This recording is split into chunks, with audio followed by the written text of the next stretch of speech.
درمیانی شب کی تاریک خاموشی میں جب دنیا سو رہی ہوتی ہے تب رات کے اس پہر ایک عجیب لمحہ ایسا ہوتا ہے جو کئی لوگوں کے نزدیک ایک خاص لمحہ ہوتا ہے۔ رات کے اس پراسرار حصے کے بارے میں کہا جاتا ہے کہ اس وقت آسمانی اور زمینی دنیا کے درمیان جو پردہ ہوتا ہے وہ ہٹنا شروع ہو جاتا ہے اور آخر کار غائب ہو جاتا ہے۔ یہ وہ جادوئی اور پراسرار لمحہ ہوتا ہے جس کے بارے میں نیکولا ٹیسلا نے کہا تھا کہ اس وقت خدا کائناتی رازوں کو سرگوشیوں میں ظاہر کرتا ہے۔ اس لمحے کا کائنات کے ساتھ کیا کنیکشن؟ اور نیکولا ٹیسلا نے اسی خاص لمحے کو سب سے اہم لمحہ کیوں کہا کہ جس لمحے ایک انسان اپنی زندگی بدل کر رکھ سکتا ہے؟ جانیے وقت کے سب سے پراسرار لمحے کے بارے میں جس وقت ہر رات ایک معجزہ آپ کے سامنے ہوتا ہے۔ ہمارے ساتھ رات کے اس خاموش سفر میں شامل ہو کر وہ راز جانیں جس لمحے وقت اور سپیس کے درمیان حائل پردہ ختم ہو کر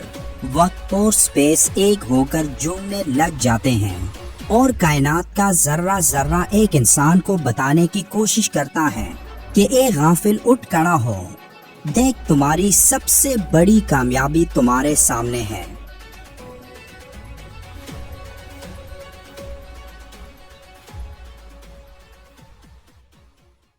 نیکولا ٹیسلا ایک دور اندیش اور ذہین انسان تھا جس نے کائنات کے بڑے بڑے رازوں کو حل کیا تھا اور آج سائنس ٹیسلا کی تحقیق کے بغیر ادھوری ہے۔ نیکولا ٹیسلا کی کامیابی اور ذہانت کا راز اس کے سونے کے وہ عادات تھے جس کو اپنا کر وہ ایک کامیاب انسان بنا۔ نیکولا ٹیسلا رات کے وقت 2 گھنٹے سوتا تھا اور دن کو کچھ دیر کے لیے آرام کرتا۔ اس کا ماننا تھا کہ اس کی نیند کی اس روٹین کی وجہ سے وہ اپنے کام کو بھرپور انرجی سے کر پاتا ہے۔ ٹیسلا نے ایک جگہ اس وقت کے بارے میں لکھا تھا جس کا ٹائٹل اس نے یہ دیا کہ خدا رات کے 3 بجے کیوں جاگتا ہے۔ یہ ٹائٹل کسی کی سمجھ میں نہیں آیا، لیکن جب اسے ٹیسلا کے نظریے سے دیکھا گیا تو بات واضح ہونے لگی کہ رات کے 3 بجے کا یہ وقت ہی 24 گھنٹوں میں سب سے طاقتور اور اہم وقت ہوتا ہے، اور اس وقت جاگنے والا اپنے جسم کے اندر ایک عجیب سی انرجی اور طاقت محسوس کرتا ہے، جیسے کوئی اندیکھی قوت اس کے جسم میں داخل ہو کر اسے اپنی زندگی کا پورا نقشہ سمجھا رہی ہو۔ ٹیسلا کا ماننا تھا کہ اس وقت ایک انسان کا دماغ سب سے زیادہ ایکٹیو اور تخلیقی حالت میں ہوتا ہے، جس وقت انسان ان چیزوں کے بارے میں سوچ سکتا ہے جو چیزیں یا باتیں عام طور پر اس کی سوچ سے کافی دور ہوتی ہیں۔ روحانی طور پر بھی اس وقت کو سب سے اہم سمجھا جاتا ہے، اور کئی مذاہب خاص کر اسلام میں کہا گیا کہ اس وقت ہماری جسمانی دنیا اور روحانی دنیا کے درمیان جو پردہ یا رکاوٹ ہوتی ہے، جس پردے کی وجہ سے ہماری یہ دنیا اس روحانی دنیا سے الگ ہوتی ہے، وہ پردہ اس وقت ہٹ جاتا ہے اور جسمانی دنیا اور روحانی دنیا کے درمیان راستہ کھل جاتا ہے۔ نیکولا ٹیسلا کا اس بات پر یقین تھا کہ ایک ایسی طاقت موجود ہے جو ہماری اس پوری کائنات کو کنٹرول کرتی ہے، اور جو طاقت انرجیز کی شکل میں پورے کائنات سے رابطے میں ہے۔ اس لیے نیکولا ٹیسلا نے کئی مذاہب کو اسٹڈی کیا، لیکن اس کے مطابق جس مذہب میں اس اندیکھی طاقت یعنی خدا کا تصور سب سے مضبوط اور حقیقی ہے وہ اسلام ہے۔ قرآن و حدیث میں کئی جگہ اس حوالے سے اشارے موجود ہے کہ صبح کے 3 بجے کا یہ وقت انتہائی اہم ہوتا ہے۔ یہی بات نیکولا ٹیسلا سمجھ چکا تھا، اور وہ ان انرجیز کی تلاش میں تھا جو انرجیز ایک انسان کو اس اندیکھی طاقت کے قریب تر لاتی ہیں۔ اسی لیے نیکولا ٹیسلا ہمیشہ صبح کے 3 بجے جاگ کر اپنے کام میں مشغول ہو جاتا تھا، کیونکہ موجودہ سائنسی ریسرچ کے مطابق بھی یہ وہ وقت ہوتا ہے جب ہر طرف مکمل خاموشی کا راج ہوتا ہے اور ایک عجیب سا سکون فضا میں پھیلا ہوتا ہے، جس سے ایک انسان کا دماغ اس وقت سب سے زیادہ ایکٹیو ہوتا ہے اور اس کے سوچنے سمجھنے کی صلاحیت کئی گنا بڑھ جاتی ہے۔ اسلام میں صبح کے 3 بجے کے اس وقت کو تہجد کا وقت کہا جاتا ہے، جس کی دین اسلام میں انتہائی فضیلت بیان ہوئی۔ تہجد کے معنی ہے نیند توڑ کر اٹھنا۔ رات کے وقت تہجد کرنے کا مطلب ہے کہ رات کا ایک حصہ سونے کے بعد پھر اٹھ کر نماز پڑھی جائے، اور نفل نمازوں میں سب سے زیادہ اس کا ثواب ہے۔ 1990 کی دہائی میں امریکہ کے سائنسی جریدے سائنٹیفک امریکن میں ایک ریسرچ چھپی تھی جو امریکہ کی یونیورسٹی آف پینسلوینیا میں کی گئی، جس میں انسانوں اور جانوروں کے دماغوں پر برقی الیکٹروڈز لگا کر نیند کے دوران ان کے دماغوں کا تجزیہ کیا گیا۔ اس تحقیق کا نتیجہ یہ تھا کہ نیند لینے کے بعد انسان کی یادداشت میں اضافہ ہوتا ہے۔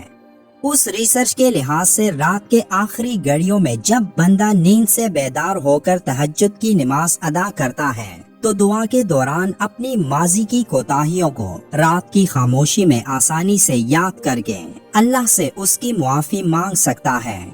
میڈیکل سائنس کی روح سے دیکھا جائے تو میڈیکل سائنس کہتی ہے کہ صبح 3 بجے یعنی تہجد کے وقت اٹھنا جسم میں بیماریوں کو دور کرتا ہے۔ صبح جلدی بیدار ہونے سے جسم میں جمع شدہ فضلات کو جسم سے جلدی نکلنے کا موقع مل جاتا ہے، جو کہ لیٹ اٹھنے کی صورت میں جسم میں رہ کر جسم کو نقصان پہنچا سکتے ہیں اور گردوں پر زائد بوجھ پڑتا ہے۔ اس کے علاوہ آکسیجن سے بھرپور صبح کی تازہ ہوا میں سانس لینے سے پھیپھڑوں اور دماغ کو تقویت ملتی ہے۔ ایک حدیث پاک میں ذکر آیا کہ ہر رات کے پچھلے پہر اللہ ہماری اس دنیا کے آسمان پر نزول فرماتا ہے اور اعلان کرتا ہے کہ ہے کوئی مجھ سے دعا کرنے والا کہ میں اس کی دعا قبول کروں۔ اب غور کریں کہ یہ وہی اندیکھی قوت ہے جس کا ذکر نیکولا ٹیسلا نے اپنی ریسرچ میں کیا اور کہا کہ یہ وقت ایک انسان کی زندگی کا انتہائی اہم وقت ہوتا ہے۔ اللہ کے آخری رسول صلی اللہ علیہ وآلہ وسلم جب تہجد کے لیے بیدار ہوتے ہیں تو کمرے سے باہر صحن میں تشریف لاتے ہیں، آسمان کی جانب نگاہ اٹھاتے اور سورہ آل عمران کی آخری آیات تلاوت فرماتے ہیں۔ اس کے بعد وضو کرتے اور تہجد کی نماز ادا فرماتے ہیں۔ نیکولا ٹیسلا کی یہ پوری ریسرچ اللہ نے قرآن کی 2 آیات میں بیان فرمائی، جہاں سورہ آل عمران کی آیت نمبر 190 اور 191 میں ارشاد فرمایا، بلا شبہ آسمانوں اور زمین کی پیدائش میں رات دن کے عدل بدل میں اہل علم کے لیے نشانیاں ہیں۔ یہ ایسے لوگ ہوتے ہیں جو کھڑے بیٹھے اور اپنے پہلوؤں کے بل لیٹے ہوئے اللہ کو یاد کرتے ہیں اور کائنات کی پیدائش پر غور و فکر کرتے ہیں۔ ناظرین کرام، غور کیجئے کہ بگ بینگ دھماکے کے ساتھ ہی وقت کی پیدائش ایک انوکھا اور عجیب واقعہ تھا۔ آج ان انوکھے سائنسی حقائق تک پہنچنے کے لیے 180 ممالک کے 15 لاکھ افراد کئی ملین ڈالرز خرچ کر چکے ہیں کہ کیسے ایک زوردار دھماکے سے کائنات وجود میں آئی اور کیسے اس میں وقت کی پیدائش ہوئی اور کیسے اس دنیا کا خاتمہ ہوگا۔ یہ تمام تفصیلات آج سائنس کے پاس موجود ہیں، لیکن غور کیجئے کہ آج سے 1400 سال پہلے رسول اللہ صلی اللہ علیہ وآلہ وسلم صبح کے 3 بجے بیدار ہو کر نماز تہجد پڑھ کر سارا کچھ بتا گئے۔ جیسا کہ قرآن میں ہے کہ وہ کائنات کا منفرد موجد ہے، اور جب وہ کسی منصوبے کو وجود بخشنے کا فیصلہ کرتا ہے تو بس منصوبے کے بارے میں کن کہتا ہے اور وہ وجود میں آ جاتا ہے۔ ناظرین کرام، یہ ہے فلکیاتی سائنس کا وہ سمندر حضور اکرم صلی اللہ علیہ وآلہ وسلم کی نماز تہجد سے کھلا۔ اللہ تمام اہل علم کو اس نماز کی توفیق عطا فرمائے، آمین۔